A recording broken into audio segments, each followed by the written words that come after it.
पढ़ना है। किताब मेरे को पेन दे। पेज नंबर 2, महमूद गजनवी का आक्रमण। कल हमने क्या पढ़ा था प्यारे बच्चों?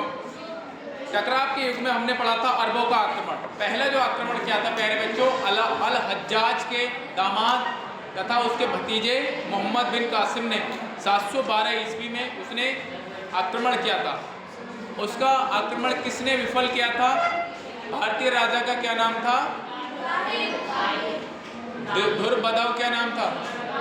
किसके बेटे थे? दाहिर। किसके बेटे थे? दाहिर की पत्नी का क्या नाम था? उन दाहिर के बेटे का क्या नाम था? कल क्लास में थे आप? नहीं थे? अंकित खड़े हो। दाहिर के बेटे का क्या नाम था? दाहिर के पिताजी का क्या नाम था? राजा दाहिर की पत्नी का क्या नाम था? रानी बाई। बेटे का नाम क्या था?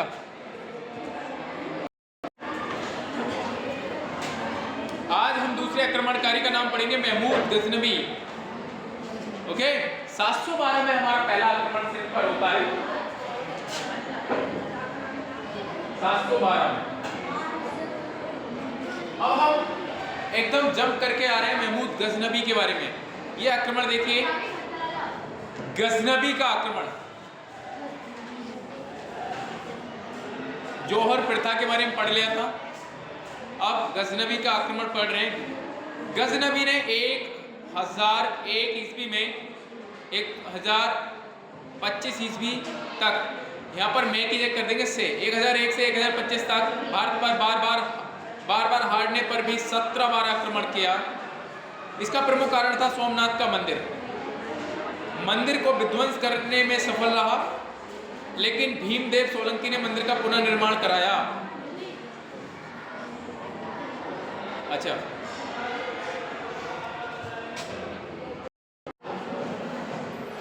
तो महमूद गजनवी के बारे में हम पढ़ रहे हैं। 17 बार आक्रमण किया, मंदिर को विध्वंस किया। उसका भीमदेव प्रथम ने भीमदेव सोलंकी ने उसका पुनर्निर्माण कराया।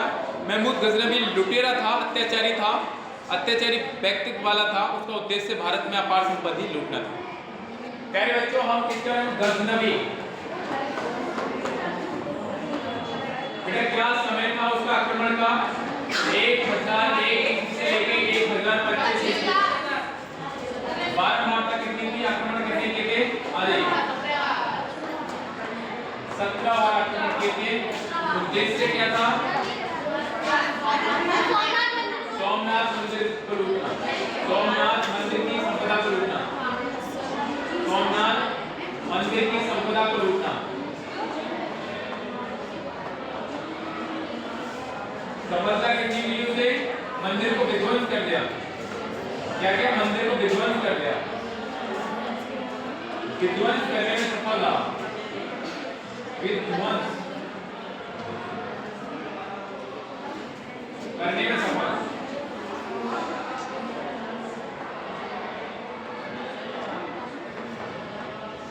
पुनर्निर्माण किसने कराया मंदिर का?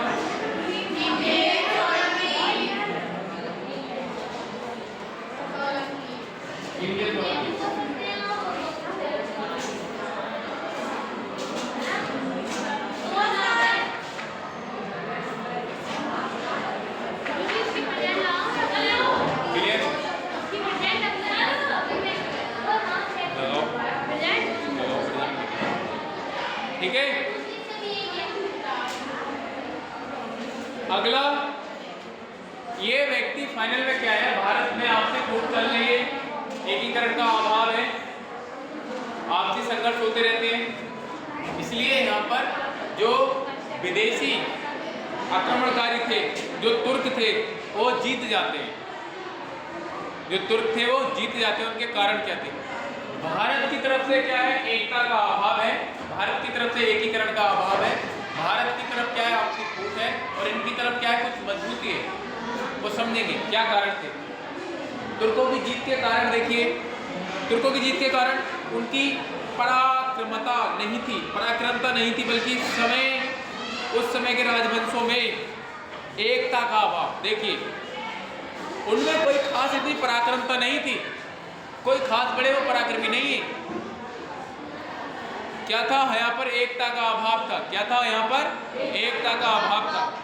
तुर्क आंशिक रूप से सफल हुए जिसके निम्नलिखित कारण थे। उन्हें आंशिक सफलता मिली जिसके निम्नलिखित कारण थे। हमारे यहाँ पर एकता का अभाव था। सबसे बड़ा कारण क्या है? एकता का अभाव था। देखिए और क्या कारण थे? तुर्कों के गुप्तचर भारतीय राजाओं की कमजोरियों का लाभ उठाते थे। गुप्तचर कौन होते हैं? जो कि गुप्त जानकारियां रखते हैं, वो गुप्तचर होते हैं। हमारी भारत सरकार के, भारत देश के भी कुछ एजेंसी, रॉ एजेंसी है, वो दूसरे देशों में घूमती रहती है कि भारत के बारे में कुछ चल तो नहीं रहा है। चाइना में भी घूमती रहेगी, किसी भी रूप में जा सकते हैं। वो स्टूडेंट बन के जा सकते हैं, ट्रक चालक बन के जा सकते हैं, कुछ भी करके जा सकते हैं। हर देश में क्या घूमते रहते हैं? गुप्तचर घूमते रहते हैं पहले समय से ही। तो उनके गुप्तचर यहाँ की कमजोरियों के बारे में पता लगाते थे। दूसरा, राजपूतों द्वारा पुरानी युद्ध प्रणाली व शस्त्रों का प्रयोग। तो यहाँ उनके जो गुप्तचर थे वो कमजोरियों का, भारतीय राजाओं की कमजोरियों का पता लगा है। हमें कमजोरियां लिखी पड़ी तो ये तो भारतीय राजाओं की कमजोरियां गुप्तचर है, तो ये तुर्कों के गुप्तचर है। और पुरानी युद्ध प्रणाली है।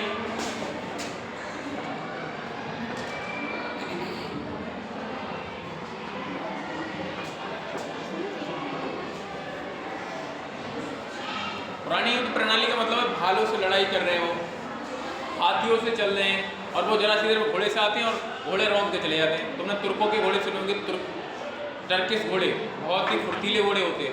तो एक हाथी चलेगा बिल्कुल हिलता झुलता, उसे खाने के लिए कितना चाहिए, और वो घोड़ों से लड़ाई करते हैं, जरा सी देर में मतलब तबाही काटते चले जाते हैं। अपनी युद्ध प्रणाली पुरानी थी। भारतीय राजाओं में आपसी मतभेद, नो डाउट।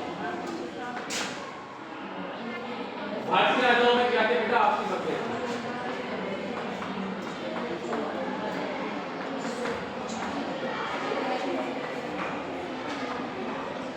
बहुत आपसी मतभेद। तो घर का बेदी लंका डाले, वही वाला बात है प्यारे बच्चों कि आपसी मतभेद एक समूह को तोड़ देते हैं, एक समाज को तोड़ देते हैं। तो आपसी मतभेद हमारे राजाओं में थे, इसलिए वो उनके सामने टिक नहीं पाए। भारतीय राजाओं में आपसी मतभेद हो गया। तुर्कों की सेना के पास फुर्तीले घोड़े थे, मैंने बोल दिया फुर्तीले घोड़े का बात।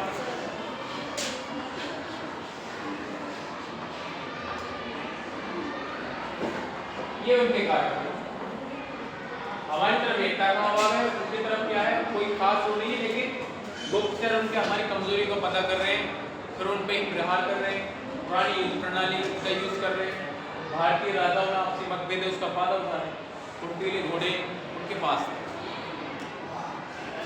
महत्वपूर्ण युद्ध कौन सी हुआ? तराइन का युद्ध हुआ, देखिएगा। तराइन का युद्ध मोहम्मद गौरी। अब बेटा अगला जो आ रहा है मोहम्मद गौरी आ रहा है, समय को देखते रहिए। 1151 आ गया, एक गजनवी के बाद मोहम्मद गौरी है, और फिर यहाँ पर दिल्ली सल्तनत आ जाएगी।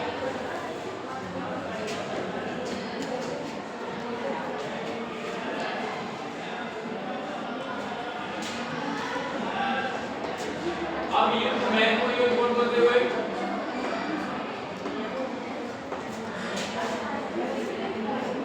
महत्वपूर्ण युद्ध कौन बोलते हुए? तराइन का प्रथम युद्ध।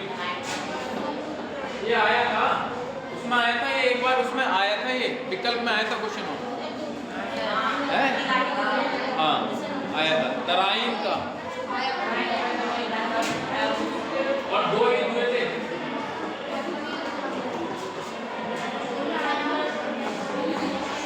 टाइम याद रखना। तो इसमें दो ही व्यक्ति आपने सामने सामने, गौरी तथा पृथ्वीराज चौहान। तो भैया पृथ्वीराज चौहान ने गौरी को हरा दिया। पृथ्वीराज चौहान ने गौरी को हरा दिया। पृथ्वीराज चौहान ने प्राप्त, देखिए गाजर मूली की तरह काट दिया उसकी सेना को। पृथ्वीराज चौहान ने प्राप्त, अब देखो उन्होंने प्राप्त 7 करोड़ रुपए सेना में बांट दिए थे। पृथ्वीराज चौहान ने, मतलब उनको जो 7 करोड़ रुपए प्राप्त हुए थे उससे सेना में बांट दिए। इसे पृथ्वीराज की चौहान की उदारता, वीरता, धीरता और चारों ओर प्रशंसा होने लगी। तो 7 करोड़ रुपए दिए थे किसने? युद्ध विराम में और युद्ध हारने के उसमें गौरी ने। तो उन्होंने सेना में बांट दिए वापस 7 करोड़ रुपए। कितनी बड़ी बात होती है। आज से कितने साल पहले, लगभग 1000 वर्ष पहले 7 करोड़ रुपए। अब तराइन का द्वितीय युद्ध के बारे में सुनिए। तराइन का द्वितीय युद्ध में प्यारे बच्चों, ये भी मोहम्मद गौरी के बीच हुआ था और पृथ्वीराज चौहान, ये दोनों के बीच हुआ था। इसमें उनके साथ थोड़ा धोखा हुआ था। 1192 में हुआ था पृथ्वीराज चौहान मोहम्मद गौरी के मध्य। इस युद्ध में घुरिंद ने भयंकर आक्रमण किया। भीषण लड़ाई में राजपूत सेना पीछे हट गई। परिणाम स्वरूप दिल्ली सल्तनत का उदय हुआ। इसमें एक व्यक्ति का नाम आता है जयचंद का नाम सुन लो। जयचंद ने मोहम्मद गौरी को मदद की थी। बताया था कि इनकी सेना इतनी यहाँ पर है और ऐसे ऐसे है। तो विश्वासघात क्या था जयचंद?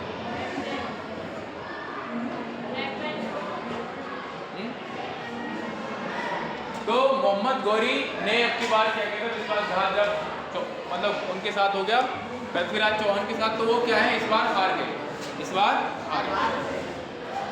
तो ये हारने का क्या कारण था?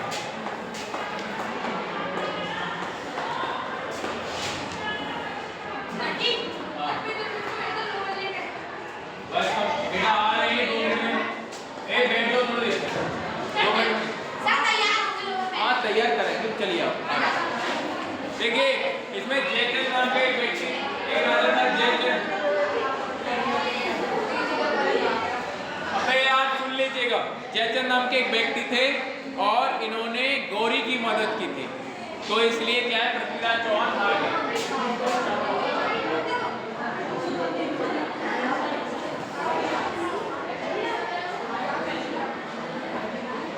पृथ्वीराज चौहान पराजित हो गए।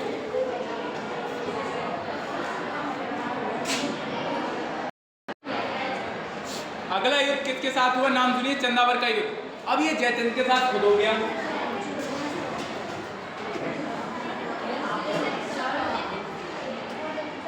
अभी ये लास्ट टॉपिक बचा है। अब 2 साल बाद जयचंद और तथा गौरी के बीच खुद युद्ध हुआ। अब इसमें क्या है, जयचंद क्या है, आपकी बार जयचंद उसने खुद हरा दी। तो वो तो किसी के थे नहीं, विदेशी लोग किसी के थे नहीं, जिससे मोहम्मद गौरी को असीम शक्ति मिली। तो जयचंद क्या है, हार गए। जयचंद क्या है, जयचंद हार गए। और जीत किसको मिल गई? गौरी। गौरी जीत मिली इसमें, मोहम्मद गौरी को असीम शक्ति मिली, इसको बहुत शक्ति मिली। फिर ये अपनी शक्ति को बांट के गया था अपने गुलामों में, जिसका एक गुलाम था कुतुबुद्दीन ऐबक। इसके हिस्से में एक सब शक्ति आई थी, तो इसने आगे दिल्ली सल्तनत की शुरुआत की। अगला चैप्टर तुम्हारा क्या आएगा? कुतुबुद्दीन ऐबक वाला ही आएगा, देख लो, ममलूक वंश। तो टकराव का युग चल रहा है इस समय। टकराव किस किस के बीच हुआ? मध्य एशिया की शक्ति तथा भारतीय शक्तियों के बीच। क्लियर? नोट्स बना लो और बुलेट नोट्स बनाइए।